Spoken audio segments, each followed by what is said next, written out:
Sa isang hakbang na malamang na makakagalit sa Beijing, ang Pilipinas at ang Estados Unidos ay nagsagawa ng magkasanib na air at sea patrols sa West Philippine Sea sa pinakahuling pagpapakita ng kooperasyon sa gitna ng pananalakay ng China at bago manungkulan si President-elect Donald Trump.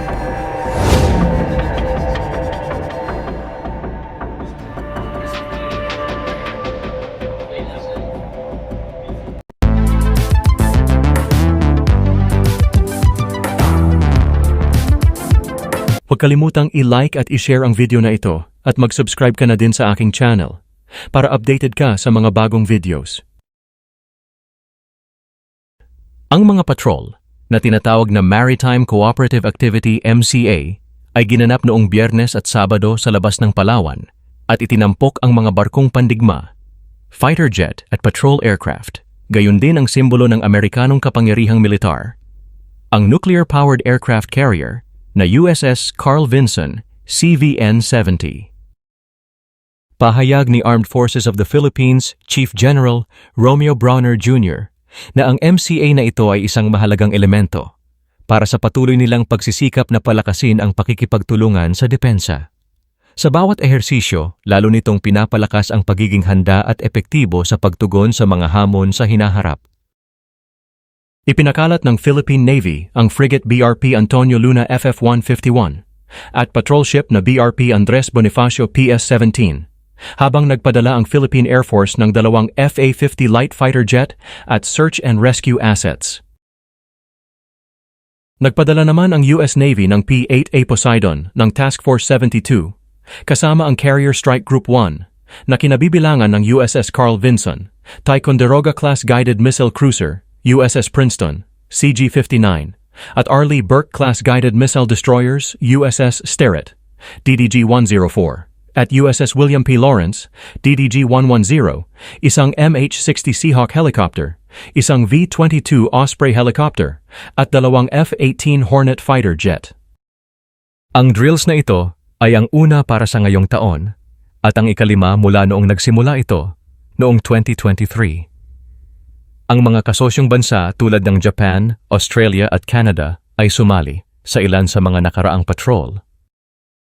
Ang pakikipag-ugnayan sa seguridad sa pagitan ng dalawang kaalyado ay mas lalong napaigting sa ilalim ni Pangulong Marcos na naging mas malapit sa Washington na nagpapahintulot sa pagpapalawak ng mga pasilidad ng militar na maaring ma-access ng mga puwersang Amerikano kabilang ang mga nakaharap sa Taiwan.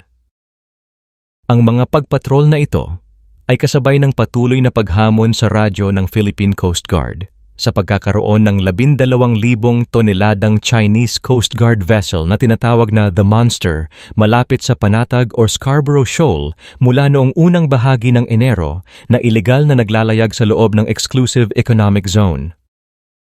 Nitong Sabado, ang barko ng China ay nasa 111 hanggang 130 kilometers o nasa 60 hanggang 70 nautical miles mula sa Zambales.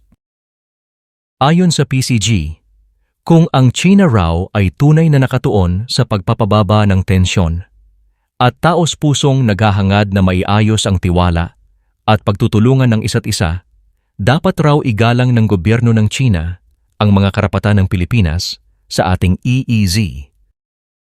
Ang Embahada ng China sa Maynila ay hindi agad tumugon sa isang kahilingan para sa komento sa weekend joint exercises. Talagang natameme na lang ang China. Ngayong araw ay magsisimula ng umupong Pangulo si Trump. Parehong plano ng Pilipinas at Japan na iparating sa papasok na Trump administration ang kahalagahan ng trilateral cooperation ng Pilipinas, Japan at United States.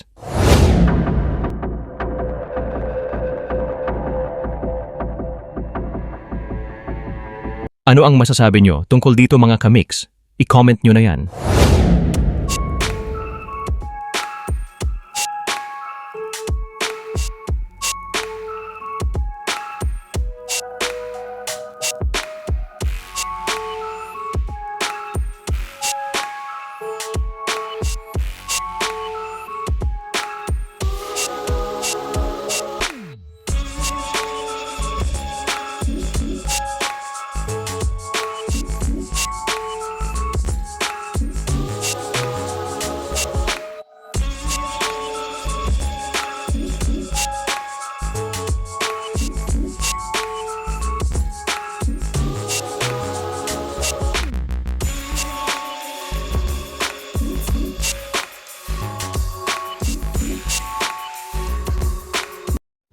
Salamat sa panunood mga kamiks.